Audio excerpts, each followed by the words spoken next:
tuloy na raw talaga ang pag-ere ng It's Showtime sa GMA7 na siyang papalit sa dating oras ng Tahanang Pinakamasaya. Planchado na raw ang pagpapalabas ng Kapamilya Noontime Show sa Kapuso Network at anytime soon ay maglalabas na ng official announcement ang GMA tungkol dito.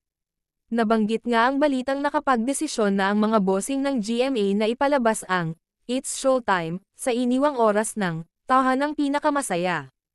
Ang Showtime na ang hahalili sa Tahanang Pinakamasaya, kung saan ay nagtatapos na nga ito ng tuluyan.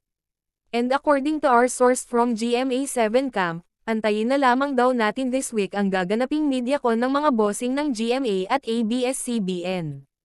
Kasama na riyan ang hosts ng It's Showtime, para formal na i-announce ang pagtuntong ng It's Showtime bilang bagong noontime show ng GMA7, kapalit ng Tahanang Pinakamasaya. Sabi pa, na may block timer na mangyayari sa ABS-CBN or revenue sharing. Planchado na daw ang lahat, announcement na lang ang kulang na gaganapin this week.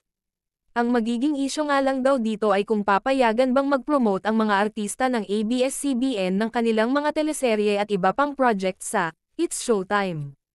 Kasi nga, ngayong umeere na sa GTV ang It's Showtime, ay hindi pwedeng banggitin ang mga shows ng ABS-CBN dahil sister channel ito ng GMA7.